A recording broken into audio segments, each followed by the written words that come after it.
सभी शिक्षक साथियों को नमस्कार। साथियों, आज की वीडियो में हम जानेंगे कि यूडाइस प्लस 2023-24 में प्रोफाइल एंड फैसिलिटी मॉड्यूल में डीसीएफ कैसे बने।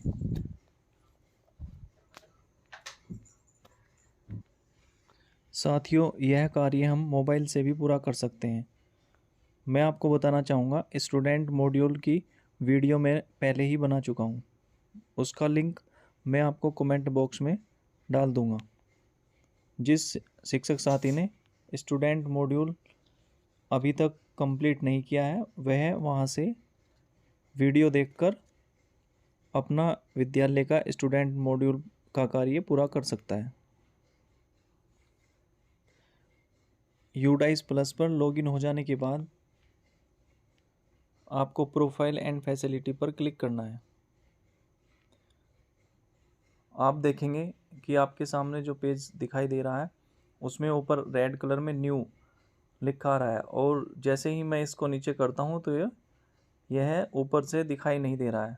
तो इसके लिए मैं जो अपने मोबाइल को डेस्कटॉप साइट से हटा दूँगा। जैसे ही मैं इसको यहाँ से हटाता हूँ तो देखना साथियों, यहाँ से ये पूरा दिखाई दे रहा है।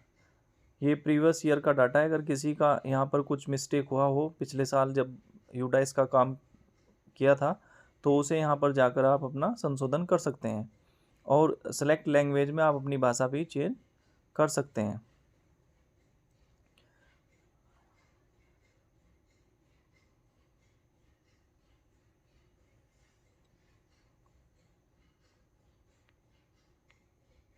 भाषा का चयन करने के बाद मैं पुनः डेस्कटॉप साइट पर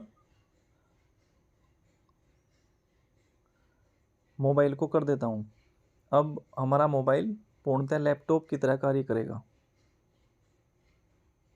साथियों, डाटा कैप्चर प्रारूप पर 1.1 से 1.23 तक, ये जैसे ही हम इस पर क्लिक करते हैं तो हमारे सामने स्कूल का नाम, ज़िले का नाम और ब्लॉक इत्यादि सभी सूचनाएं दिखाई देती हैं। इनको ध्यानपूर्वक देखने के बाद आपको नेक्स्ट पर क्लिक करना है। इसमें साथियों आप कुछ भी संशोधन नहीं कर सकते हैं। अगर आपको इसमें कुछ संशोधन कराना है तो आपको बीआरसी पर जाकर संपर्क करना होगा। नेक्स्ट करने के बाद साथियों, आपके 1.24 से 1.35 तक इसमें हमें डाटा भरना है। 1.24 पे विषय के रूप में पढ़ाई गई भाषा 3 भाषाओं का नीचे उल्लेख करें। इसमें हिंदी, इंग्लिश और संस्कृत के रूप में आपको यहाँ पे कितने बच्चे हिंदी इंग्लिश पढ़ रहे हैं और या संस्कृत पढ़ रहे हैं, उनका डाटा फीड करना है। उसके बाद क्या यह विशेष आवश्यकता वाले बच्चों के लिए एक विशेष स्कूल है। अगर ये CWSN बच्चों के लिए है तो आपको हाँ पर क्लिक करना है, अन्यथा नहीं पर क्लिक करना है। क्या यह शिफ्ट स्कूल है? नहीं है तो नहीं पर क्लिक करेंगे। यह आवासीय विद्यालय नहीं है तो नॉन रेजिडेंटल पर क्लिक करेंगे। इसके बाद क्या यह अल्पसंख्यक समुदाय द्वारा संचालित है? इस पर भी नहीं पर क्लिक करेंगे। क्या प्राथमिक स्तर पर अधिकांश विद्यार्थियों को उनकी मातृभाषा के माध्यम, बिल्कुल उनकी मातृभाषा के माध्यम में ही पढ़ाया जाता है। क्या स्कूल समय के बाद कोई कौशल प्रशिक्षण केंद्र चलाता है? जी नहीं। नज़दीकी सरकारी सहायता प्राप्त स्कूल में स्कूल की दूरी, जो आसपास के जो स्कूल हैं उनकी आपको दूरी बतानी है। साथियों, ये ऑटो फिल है, इसमें ज़्यादातर कॉलम आपको पहले से ही फिल मिलेंगे। आपको केवल जो खाली हैं या जिनमें आपको संशोधन करना है, आपको केवल उन्हीं में डाटा भरना है। क्या विद्यालय में सभी मौसम में पहुंचने के लिए सड़क योग्य है? तो उस पर हाँ पर क्लिक करना है। शैक्षिक दिनों की संख्या पिछले शैक्षणिक वर्ष में कितने दिन विद्यालय खुला, उसकी संख्या यहाँ पर आपको भरनी है। क्या स्कूल में सतत व्यापक मूल्यांकन CCE लागू किया जा रहा है? हाँ, बिल्कुल किया जा रहा है। साथियों, भाषा में आपको हिंदी और नीचे 2 कॉलम में इंग्लिश दिखाई देंगी। इसमें आपको ड्रॉप डाउन में जाकर संस्कृत पर क्लिक करना है। अब आपको हिंदी के कितने छात्र छात्राएं हैं विद्यालय में, इंग्लिश के कितने हैं, और जो संस्कृत जो सीख रहे हैं उनकी वो छात्र छात्राएं कितने हैं। आपको यहाँ से कक्षा चुननी है, कक्षा पर क्लिक करना है और कक्षा को चुनना है। डाटा भरने के बाद आपको सेव एंड नेक्स्ट पर क्लिक करना है। सेव एंड नेक्स्ट पर अगर आप क्लिक नहीं करेंगे तो आपको आपका डाटा सेव नहीं होगा।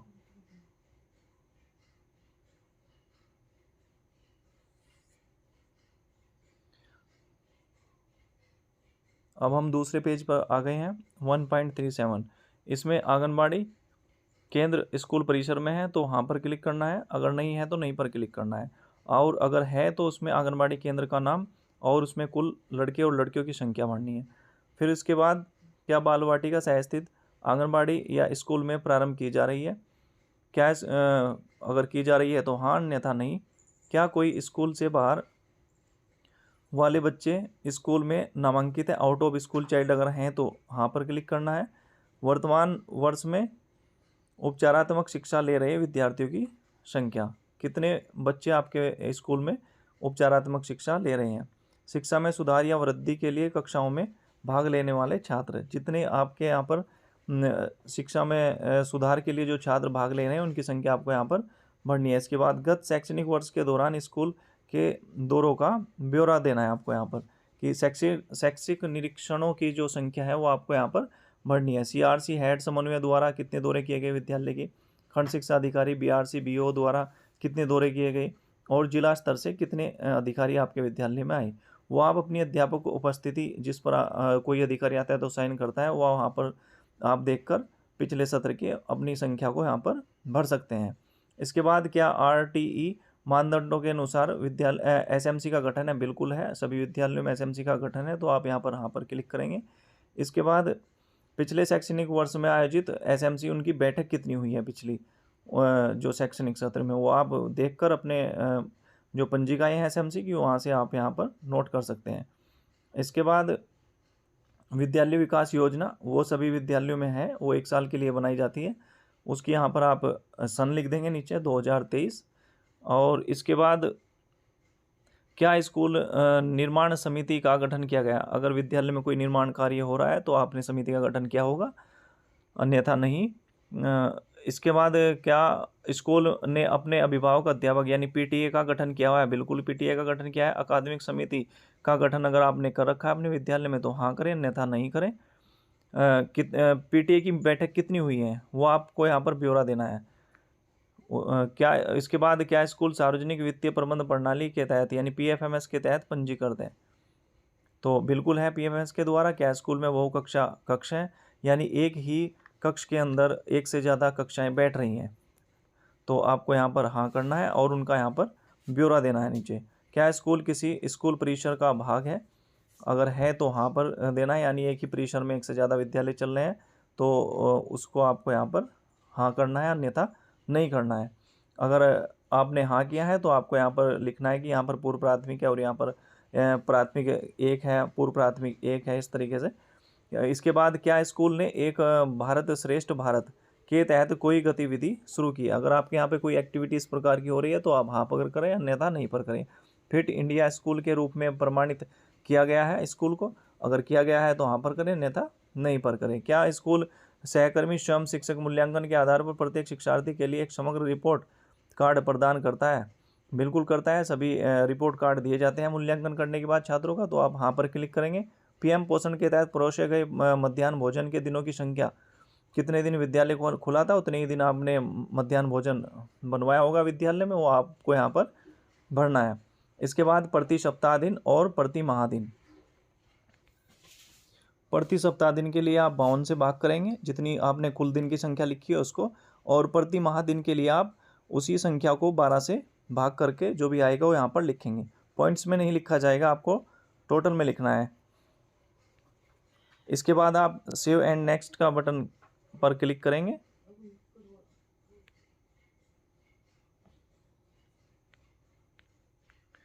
इसमें आपको क्या निःशुल्क पाठ्य पुस्तकों का एक पूरा सेट प्राप्त हुआ है, तो सभी को निःशुल्क पाठ्य पुस्तक मिली है, तो हाँ पर क्लिक करेंगे।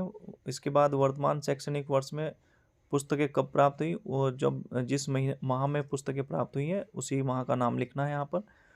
क्या क्या प्रत्येक ग्रेड के लिए TLM उपलब्ध है? हाँ, TLM उपलब्ध है, हाँ पर क्लिक करेंगे। इसके बाद स्कूल में पिछले शैक्षिक वर्ष में ग्रेडेड पूरक सामग्री प्राप्त हुई थी, तो पिछले शैक्षिक वर्ष में हुई थी पूरक सामग्री, उसके लिए भी यहाँ पर क्लिक करेंगे। और इसके बाद फिर दिए गए वर्ष में अपने बच्चों द्वारा प्राप्त किए जाने वाले सीखने के परिणामों के बारे में स्कूल द्वारा माता पिता से कितनी बार संचार की जो संख्या है वो यहाँ पर लिखनी है। कितनी बार आप अभिभावक से संपर्क किया है।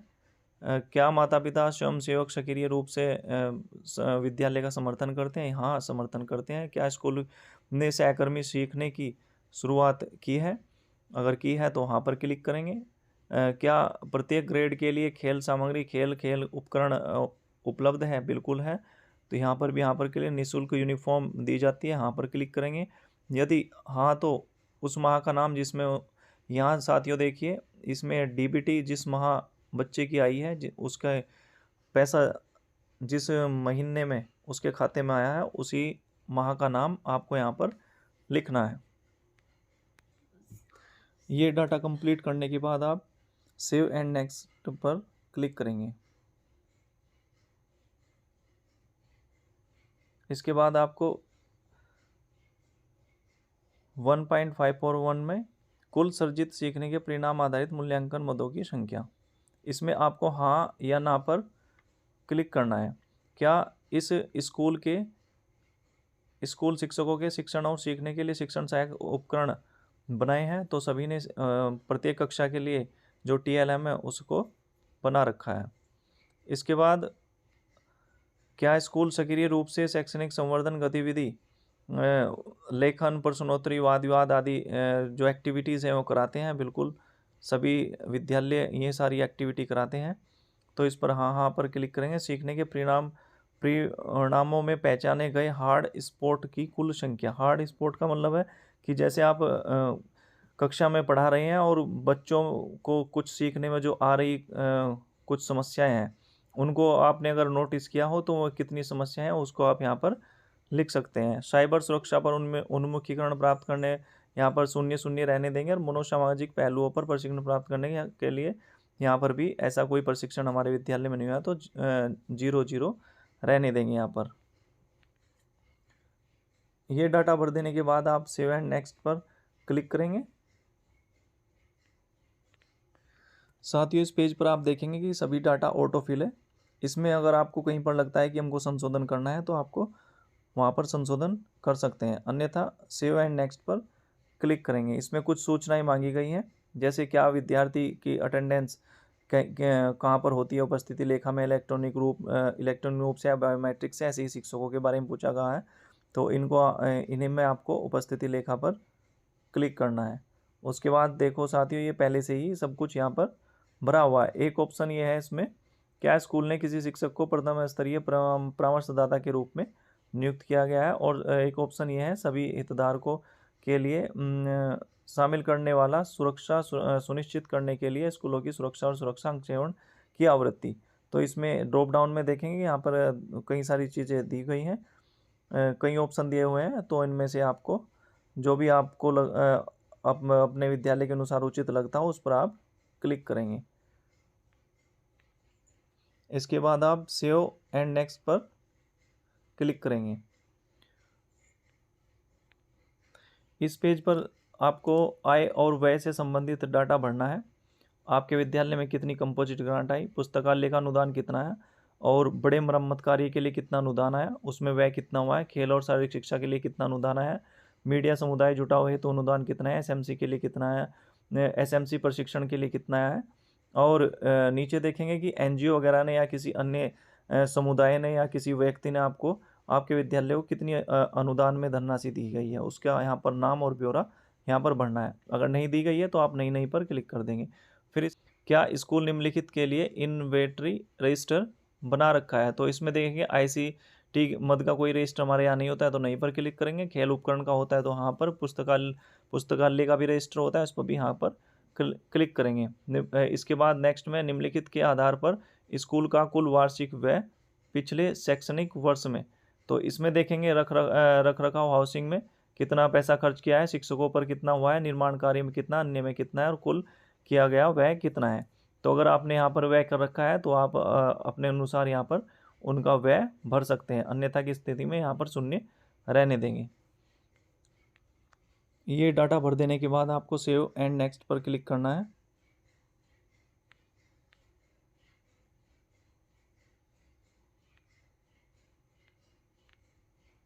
इस पेज पर आपसे विद्यालय की भौतिक सुविधाओं के बारे में जानकारी मांगी गई है।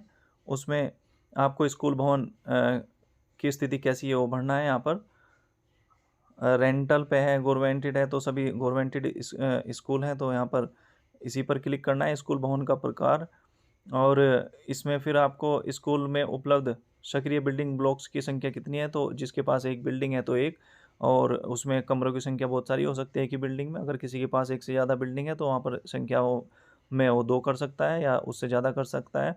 पक्का ब्लॉक्स है, वो आपकी बिल्डिंग पक्की या कच्ची है वो भर सकता है उसमें।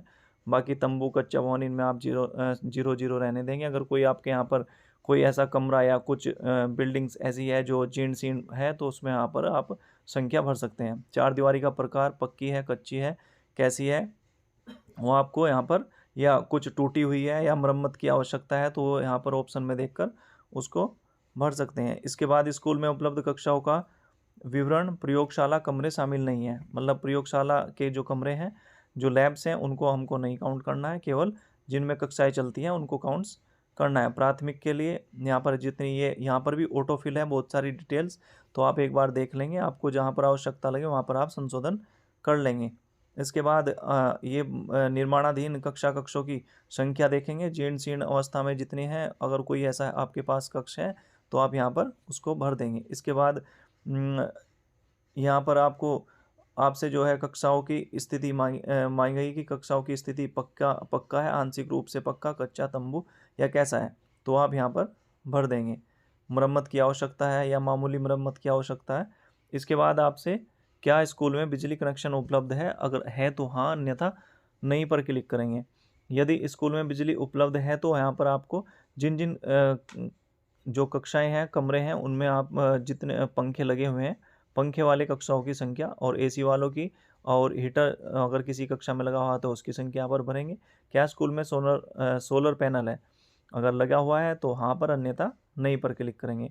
कक्षाओं के अलावा अन्य कमरों विवरण शौचालयों को छोड़कर, कुल अन्य कमरों और की संख्या कक्षाओं को छोड़कर, अन्य अगर कक्षाओं को छोड़कर अन्य कमरे हैं तो यहाँ पर आप लिखेंगे उसमें।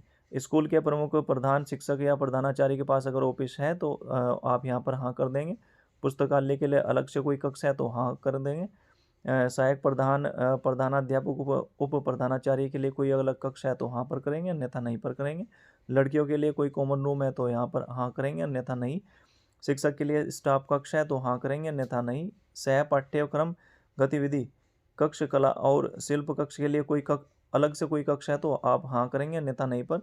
कंप्यूटर लैब के लिए कोई अलग से कक्ष है तो आप यहाँ पर लिखेंगे कितने हैं संख्या में, अगर नहीं है तो इसको ऐसे ही खाली रहने देंगे। इसमें डाटा भर देने के बाद आप सेव एंड नेक्स्ट पर क्लिक करेंगे। ये डाटा भरने के बाद आपको सेव एंड नेक्स्ट पर क्लिक करना है। अब आपके सामने स्कूल के क्या स्कूल में शौचालय है, हाँ पर क्लिक करना है। CWSN अनुकूल शौचालय को छोड़कर जितने भी शौचालय हैं लड़कों के लिए, लड़कियों के लिए, उनकी संख्या यहाँ पर आपको भरनी है। इसके बाद आपको मूत्रालयों की जो संख्या है वो यहाँ पर भरनी है, शौचालय और मूत्रालयों की जो कुल संख्या है लड़के और लड़कियों की।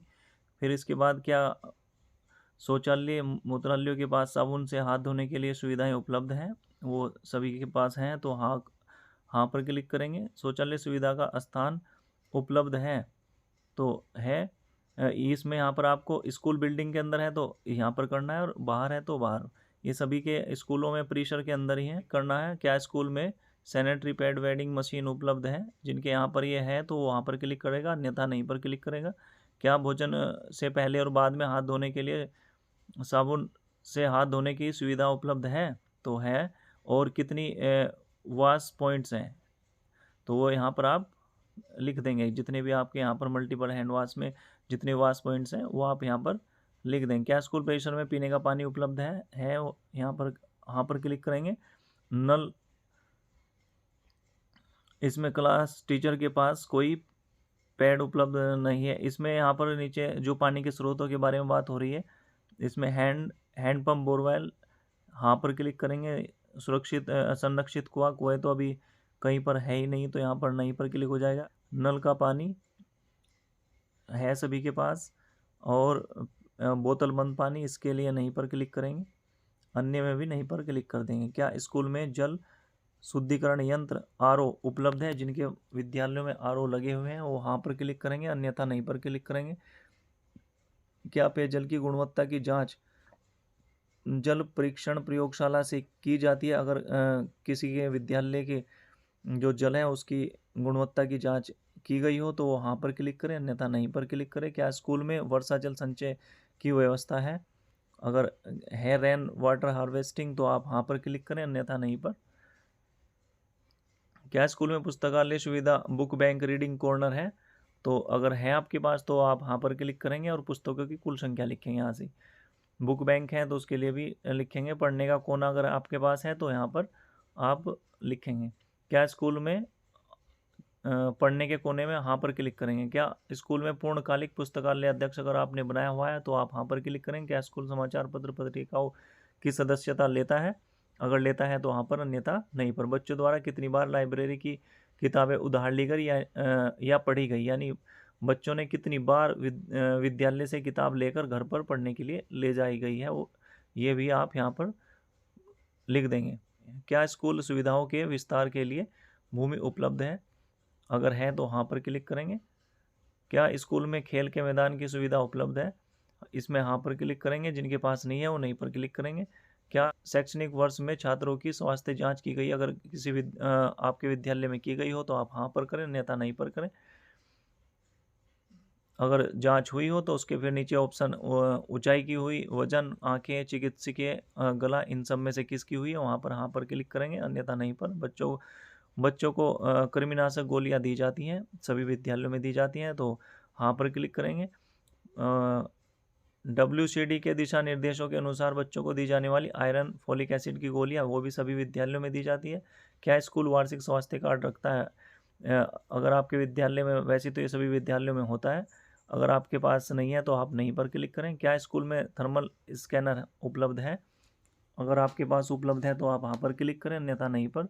क्या प्राथमिक उपचार की सुविधा उपलब्ध है? फर्स्ट एड बॉक्स सभी के पास है तो आप वहाँ पर क्लिक करेंगे। क्या जीवन रक्षक दवाएं उपलब्ध हैं? आप वहाँ पर क्लिक करेंगे। क्या विकलांग बच्चों के लिए स्कूल की इमारत तक पहुँचने के लिए रैंप सभी विद्यालयों में है? अगर किसी के पास नहीं है तो नहीं पर क्लिक करेंगे। क्या स्कूल में विशेष शिक्षक हैं? अगर आपके विद्यालय में विशेष शिक्षक नहीं है तो आप क्लस्टर ऑप्शन पर क्लिक करेंगे। क्या स्कूल में सब्जी का बाग उपलब्ध है? अगर आपके पास है तो हाँ पर, अन्यथा नहीं पर। क्या स्कूल में रसोई का शेड उपलब्ध है?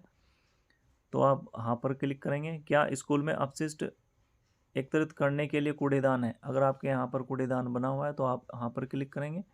क्या स्कूल में विद्यार्थियों के लिए फर्नीचर है? ये सभी के लिए फर्नीचर उपलब्ध है। अगर किसी के यहाँ नहीं है तो वो नहीं पर क्लिक करेगा। ये डाटा भरने के बाद आपको सेव एंड नेक्स्ट पर क्लिक करना है। इस पेज में आपको छात्रावास आवासीय सुविधाएं, तो हमारे यहाँ पर छात्रावास या आवास की कोई सुविधा नहीं है तो हमने नहीं पर क्लिक कर दिया है। और ये जो ऊपर 2 कॉलम दिए हुए हैं ये माध्यमिक के लिए है, तो इन पर भी हमको कुछ नहीं भरना है। और इसमें क्या स्कूल में निम्नलिखित उपकरण है? ऑडियो विजुअल, ऑडियो है हमारे पास, ब्लूटूथ स्पीकर, बायोमेट्रिक्स उपकरण नहीं है हमारे पास, तो इस पर हम नहीं पर क्लिक करते हैं। और यहाँ पर भी सेव एंड नेक्स्ट पर क्लिक कर देते हैं। ये भी हमारा डाटा सेव हो चुका है। अब ये लास्ट का पेज है, इस पर देखते हैं। ये इसमें डिजिटल कंप्यूटर और डिजिटल उपकरण की स्थिति के बारे में जानकारी है। आपके विद्यालय में डेस्कटॉप है तो यहाँ पर आप उसकी संख्या भर सकते हैं, और वो मतलब सुचारू रूप से चालू है तो कितनी संख्या में है तो वो यहाँ पर आप भर सकते हैं। लैपटॉप की स्थिति के बारे में जानकारी, टैबलेट के बारे में है, प्रिंटर के बारे में, स्कैनर के बारे में है, स्मार्ट टीवी के बारे में। तो यहाँ पर आप भर सकते हैं कितनी संख्या में है। और इसके बाद क्या है, स्कूल में इंटरनेट की सुविधा उपलब्ध है। अगर यहाँ पर आपको हाँ क्लिक करना है क्योंकि इंटरनेट है। और इसमें इंटरनेट की सुविधा में आपको फ़ोन इंटरनेट पर क्लिक करना है। इसके बाद क्या, इंटरनेट सुविधा तक पहुंच का उपयोग शैक्षणिक उद्देश्य के लिए किया जाता है। हाँ, क्योंकि हम दीक्षा ऐप का प्रयोग अपने मोबाइल फ़ोन से ही करते हैं। क्या स्कूल में कंप्यूटर आईसीटी उपलब्ध है? तो हमारे यहाँ पर नहीं है, तो हमने नहीं पर क्लिक कर दिया है। इसके बाद क्या शिक्षण के लिए आईसीटी आधारित उपकरण का उपयोग किया जा रहा है? तो यहाँ पर नहीं किया जा रहा है। हमारे पास ये डिजिटल उपकरण नहीं है, टीवी चैनल तक पहुँच भी नहीं है। क्या स्कूल में डिजिटल लाइब्रेरी है? तो नहीं है। अब हम यहाँ पर इसके सेव पर क्लिक करते हैं। ये देखिए साथियों, हमारा डाटा सेव हो चुका है। अब हम डेस्क बोर्ड पर वापस जाएंगे और देखेंगे कि हमारा डाटा भरा जा चुका है, कंप्लीट हो चुका है। साथियों देखिए, अभी हमारा overall status complete all form, ये हमारा स्टेटस दिखाई दे रहा है कि आपका फॉर्म कंप्लीट हो चुका है। तो ये कार्य कंप्लीट हो चुका है। साथियों, हमारा प्रयास आपको अच्छा लगा हो तो वीडियो को लाइक करें, चैनल को सब्सक्राइब करें और अपने दोस्तों में शेयर करें। Thank you.